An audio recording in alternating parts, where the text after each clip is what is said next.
जय जगन्नाथ सांग मैंने आपण मैंने केमी अच्छा मु तो बहुत ही बढ़िया अच्छी। तो मुझे नहीं कि आसी पनीर गोटे टेस्टी डिश पनीर मसला करी। तो से मुझे पनीर को छोट छोट भाव में काटी नहीं कहीं बड़ बड़ पीसेस काटिले मो हस्बैंड को जमार भी पसंद नहीं सांग मैंने। तो सांग मैंने वीडियो टी स्टार्ट करवा मु गोटे कढ़ई नेली कढ़ई रे तेल पकईदेली तेल गरम हो गला से छोट छोट हो कटा होता पनीर सबको पकई नेली या भल भाव में भाजी नेबी एबे जे पर्यंत यहाँ गोल्डन ब्राउन कलर न हो सांग मैंने देखिपे आपण मैंने केते सुंदर पनीर रा कलर चेंज हो गलानी। तो मुझे आउ गोटे बासन नहीं जो थी कि पानी गरम करनी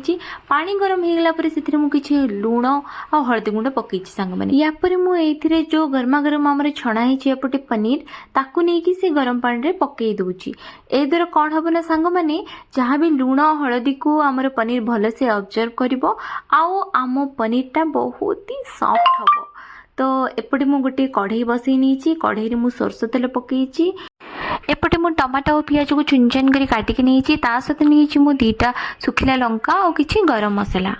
एपटे आम तेल गरम हो जाइए मुझे पकई नौ कि चीनी पकईवा द्वारा आम तरकारी रे बहुत ही सुंदर कलर आसे। तो चीनीटा टिके भल भाव में मिसीगला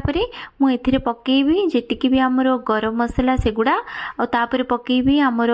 सुखिला लंका जहाँ मुझे ए पकईबी जीरा ए सब को टिके भल भाव में मुझे भाजी नेबी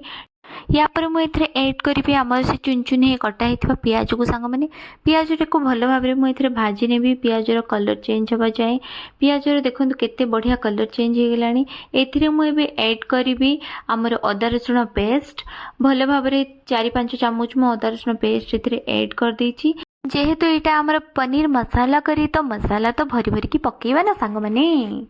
या मुझे भल भाव में भाजी नेबी आउे मुझे किसी पानी देवी जो पानी रे कि मु पनीर को भिगई थी से गरम पानीटा ही मुझे देती आपको पुणी थोड़ा टी भाजी नेबी यापर 1 चामच मुझे बेसन पकेबी बेसन पकईला पुणी थे मुझे भल भाव में भाजी नेबी आपको भल भाव में मिसई नेबी तापरे मुझे पकेबी जो चुन चुन कर आम टमाटो काटते सेटा को मुझे पकेबी टमाटो पियाज को चुन चुन कर काटिकी पकईले सांग मैंने ग्रेवी बहुत ही भल हम। तो ये मुझे लुण पकईदेली किसी हलदी गुंड पकईदेली तापर सांग मैंने एपटे मु गोटे फ्राइंग पैन नहीं किना से मु धनिया को भल भाव में भाजी नहीं धनिया और दही गोटे मुझे घोल प्रस्तुत करी। तो से धनिया और दही घोलटा को मुझे मसला पकई नहीं ताकू भी भल भाव में मिसई नहीं मिसईकी भल भाव में भाजी नहीं सांग मैंने भल भाव में देखो ये केते सुंदर कलर आसी आम मसलार आ बहुत ही बढ़िया बास्ना भी आसूची।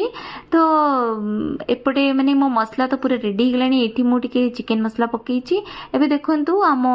पनीर भी पूरा रेडी हो जाइए माने केते सॉफ्ट होइची पनीर टा आपण देखिले जानी पारुथबे। एपटे मसला भी हमर प्रस्तुत हो सारी तो से मसला रे मु से पानी सहित ही पनीर को पकई देबी सबुतक पनीर को मुझे पकई सारा ताकू मसला सांगरे भल भाव में मु गोले नौची ताकू भल भाव में गोले नेला परे मुझे पकईबी किछि पानी पानी पकईला परे किछि समय पाए बोली मु तार ढक्कन टाकू लगेकी रखीदेवी ढक्कन टाकू पुणी थे खोलिकी मुझे कस्तूरी मेथी आउ घी पकई नेली तापरे पुणी थे ढक्कन टी लगेदेली। तो सांग मैंने देखंतु आमर पनीर मसला करी बनिकी पूरा रेडी हो साराणी। ए वर्षा पागरे गर्मा गरम पनीर मसला तरकारी को आपण माने रोटी सांगे भात सांगे खाइकी एंजॉय करंतु। आज मोर ए वीडियोटी भल लागितले सांग माने लाइक शेयर सब्सक्राइब करबा को जमारू भूलिबेनी आ मते कमेंट माध्यम रे निश्चय जणैबी जे आपण माननकु केमिति लागिला मोर आज रो ई रेसिपीटा। जय जगन्नाथ जय मां भैरवी। Thanks for watching.